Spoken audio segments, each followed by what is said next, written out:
An alleged chemical attack in the Syrian city of Douma has been staged. That came as part of a speech by the country's representative, Vasily Nebenzia, before the UN Security Council. Following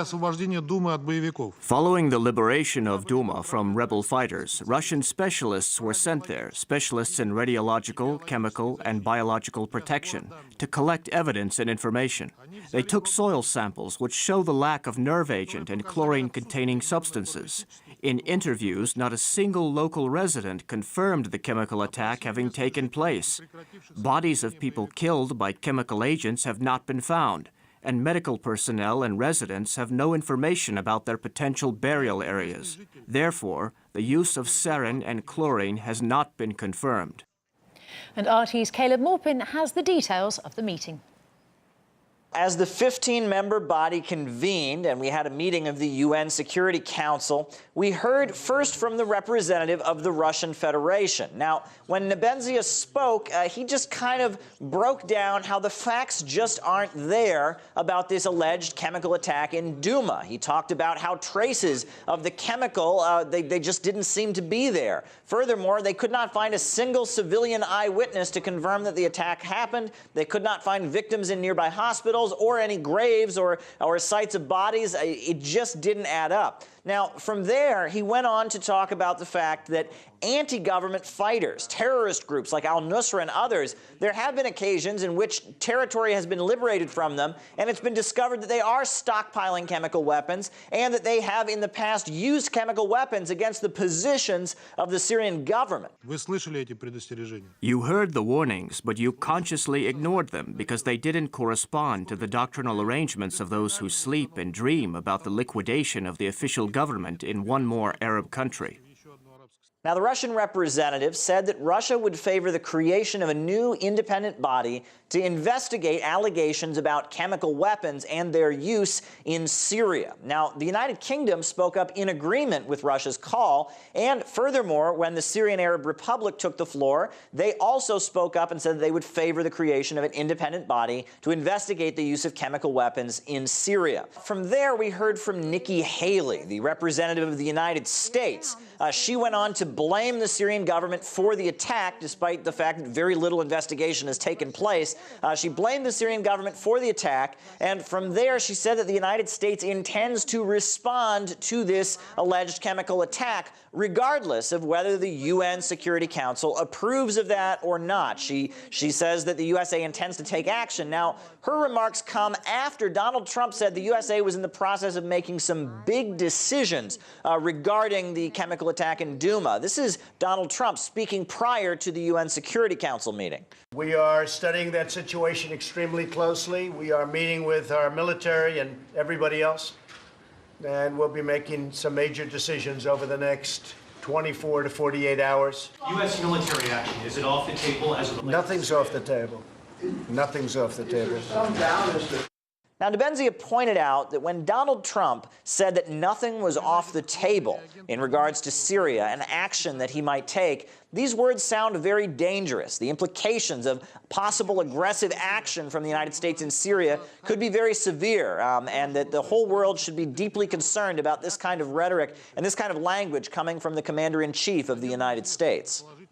Later in the meeting, we did hear from the representative of the Syrian Arab Republic, Bashar Jafari, and when he began speaking and dissecting the allegations made against his country, at that point, the U.S. delegation walked out, making a point that they did not acknowledge or respect the Syrian Arab Republic.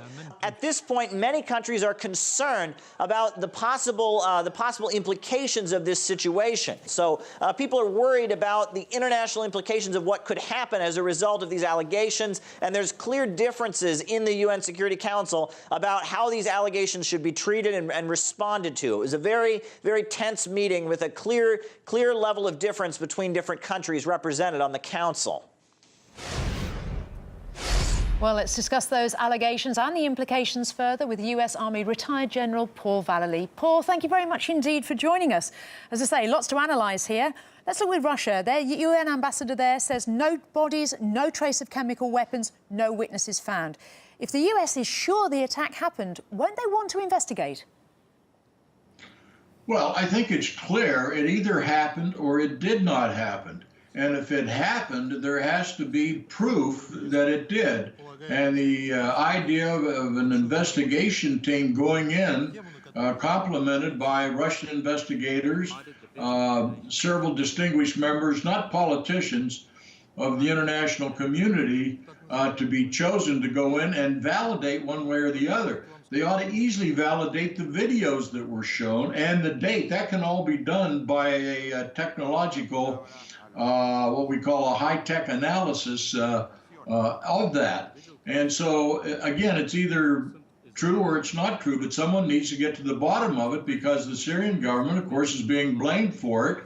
And we've heard stories about Al-Qaeda or other rebel groups, being able to gather in some of these chemical or biological weapons, specifically sarin gas. But it's obvious it's happened in the past. The question is, this time, who did it? Well, as we heard there, Syria backs Debenzi's call for the UN to send in the independent experts to Syria to investigate it. But do you think it's actually likely there'll be an independent investigation? No, and it should not be the United Nations. The United Nations is not very good at obtaining anything of basic information or intelligence that would be worthwhile using.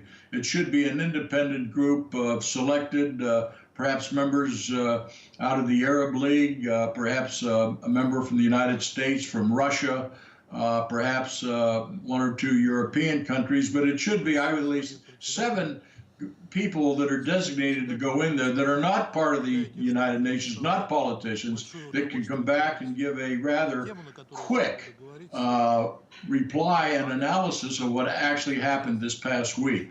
This is not too difficult to prove if the right people go in and do the investigation, Kate. Well, let's look also at the wider implications here. Let's look at Donald Trump. He's already met his commanders and says there are a lot of, to use his words, military options. What do you think he's going to do next? Well, I know what they do in the White House and in our national security chain. They analyze the different options based on what type of action they're looking at, whether it's a threat to the United States or whether it's a situation that happened with one of our allies or the situation in Syria. So they'll come up with a number of options. One may be military. I don't think it will be, though, because President Trump wants to de-escalate what's happening in Syria. And, of course, the most influential over there now is Russia. And I think, again, Putin and Trump talking about some of these things can solve these problems and get to the bottom of it, rather than sparring with each other all the time that the press creates, and also politicians around the world try to create this big dissension between Russia and everybody else. Good minds, smart minds can talk, they can solve problems, and I think, again, I've recommended this for the last year, that we have a second meeting between Trump and Putin. That occur very shortly. It could occur next week. But get to the bottom of it, get the people involved, and let's come up with some solutions to solve that situation. Well, let's also look at some of the responses within the UN. We were listening to that meeting earlier. A UN spokesperson says the UN cannot independently verify the allegations about the chemical attack. Let's just have a listen to what he said. The UN itself just as much in the dark as the rest of us, and relying on, on we're not media. In a position at this point to independently verify the allegations. Well, at the same time as that was going on, the US was then talking about those military options. I mean, what's your take on the contrast between the two? Well, again, everybody tries to forecast what President Trump will do, and they never can. You have to only watch what President Trump actually does, not what is reported. So from that standpoint, I think the president will look at this very seriously because he wants a better relationship with Russia. And, of course, he knows full well that Assad over there is supported by Russia right now more than any other country. And so that relationship in some way has got to bring new leadership to Syria that I've recommended. But yeah, the United Nations is not capable of doing these things. So it should be a good team that's selected and agreed upon that can go in there and finally determine where these chemical weapons are, who has them, and then preclude the use of them. Because everybody is just sick seeing children and innocent people that are maimed and harmed and wounded by these terrific and very dangerous sarin gas and other type of chemical biological weapons. So we need to bring an end to this, Kate. Well, I think one of the reasons, Paul, that they talk about the contrast here, and in particular between military options and also the not being able to verify the situation, is because of what happened a year ago. A year ago, Tomahawk missiles were fired at Syria without an investigation into that alleged chemical attack. I mean, that's why people are, presumably, they might expect a military response, but you think not. Well, no, I don't think it will happen. It should, because sending Tomahawk missiles into populated areas, even though they're very precise and targeted, there's always going to be collateral damage. So piling on and creating more casualties over there is not the answer. The answer is leaders meeting, finding out where those chemical weapons are, making sure that Assad doesn't use them, and if he does, then he's got to be taken out of office by his own people and replaced with a new leadership there. That's the way I would go at it. And finally, then, on that note, then, Paul, I mean, do you think the UN Security Council can make any difference to the situation in Syria? No, I don't. Not at all. And having been in Syria several times and understanding it, no, it's going to take the Syrian people, leaders over there working with other people to reinforce the rebuilding of Syria, creating these safe areas in Syria so they can rebuild. This is what we need to do right now, but they cannot in any way have chemical weapons in that country. So the best thing Russia could do is to identify if there are chemical weapons. Let's go with other groups and let's get them out of there and let's find out who's been using them. That's the key. A good investigator can do that. And on that, just like a murder, like. Go ahead, I'm sorry. No, it's OK, Paul. I was about to say, on that positive note then, and that point with an investigation, let's leave it then. Paul Vallely, US Army.